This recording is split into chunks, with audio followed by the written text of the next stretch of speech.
All right, this is a continuation of lesson 8.2 for 4th grade math.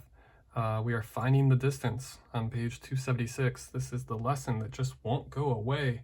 I thought we'd be on 8.3 by now, but they keep on adding things upon things upon things. So let's talk about this table and I'll walk you through how we're going to find our answers today. It says the table below shows the approximate distance in miles between downtown areas of different towns. Use the information to solve the following number stories. Show your work on a separate piece of paper. So you'll need a separate piece of paper. Let's jump to the first question and then we'll talk about the table. The first question is really just asking, what is the distance from Glencoe to Highland Park and back? And they want a number model with the unknown along with our actual answer. So let me show you how this actually works. First, you'll notice along the top we have, I think, 6 different cities represented, and those same cities are represented here on the side, and I'll tell you why. It's almost like lattice multiplication or like Battleship or Bingo. In this case, you can start with one city, let's say Glencoe, and that's the city we're starting with, so this is perfect. We'll use this as our example. Here's your starter city, Glencoe. And if we want to find out how long it takes or how many miles it is it miles? Yes. How many miles it is to go to Highland Park, then we'll start with Glencoe up top. And then we need to find Highland Park on the side, which is the third one down.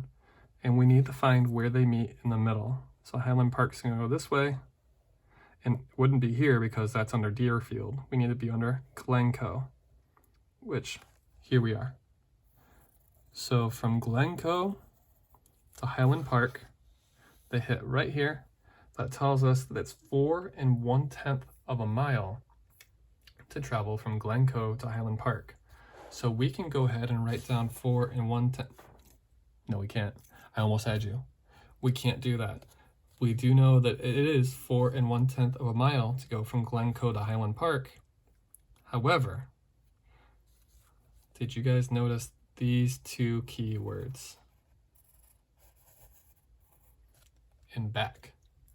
So they want to know the distance from Glencoe to Highland Park, but then you need to turn around and go back to Glencoe, and they want to know how long that is. So we can start off with 4 1/10 because that's how long it takes to travel there, right?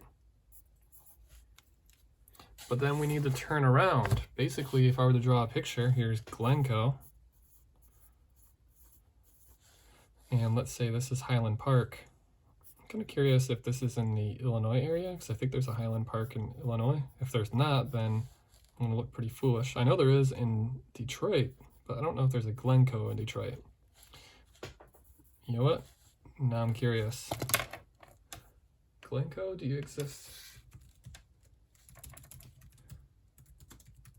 Yeah, there's a Glencoe in Illinois. So I'm guessing this is from Illinois. They're telling us from Glencoe to Highland Park.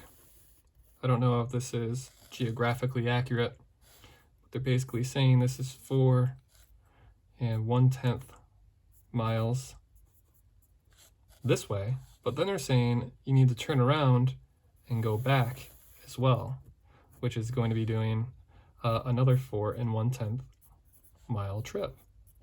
So what do you notice by looking at this picture or this quick little drawing here? Well, you should notice it's going to be 4/10 and 4/10 together. 4 1/10 this way, then 4 1/10 back. So there's 2 ways we can represent that with an equation. We can do 4 1/10, that's for the trip from Glencoe to Highland Park, plus the 4 1/10 to return. I use M for my unknown. Or you could also do this. You could just do 2 times 4 1/10 because we're literally doing 4 1/10 2 times, which doesn't matter which way you write it in multiplication. Okay, so now we're going to go ahead and to solve this, let's go ahead and add our whole numbers first. which, what's 4 plus 4? Excellent job. It is 8. Wow, that was amazing. And what is 1/10 plus 1/10? Well, it's literally like having just a couple tenths put together, which would be 2/10. And therein lies your answer. Okay, the biggest trick on the remainder of these problems is figuring out exactly what they want you to do with the numbers. You'll have to pay attention to keywords like in back, or are you traveling to multiple places on separate days? So I know at least one of the questions says, hey, what if you go from here to here on Tuesday, and then you go from here to here on Wednesday? And my biggest suggestion to you is to draw it out. Use a separate piece of paper and put your thoughts on paper. I'm going to tell you, when I was in 5th grade, I took a lot of pride of solving all the math in my head as much as humanly possible. And as it turns out, number one, it's really stressful to keep track of all those numbers in your brain. Number two, it's a lot easier to make mistakes when you don't write that stuff down.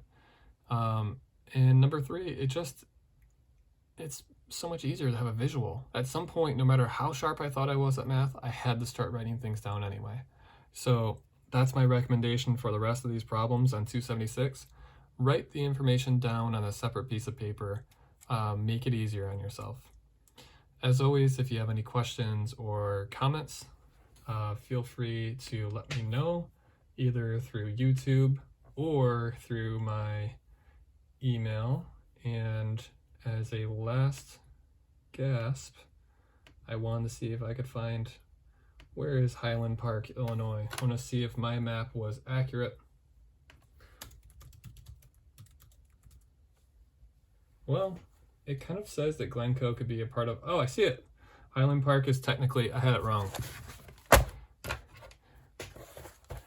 This should have been Glencoe, and this should have been Highland Park, but the distance would have stayed the same. I almost had it, right along the shores of Lake Michigan, just north of Chicago. All right, any questions or comments, let me know. Elsewise, I will see you guys later.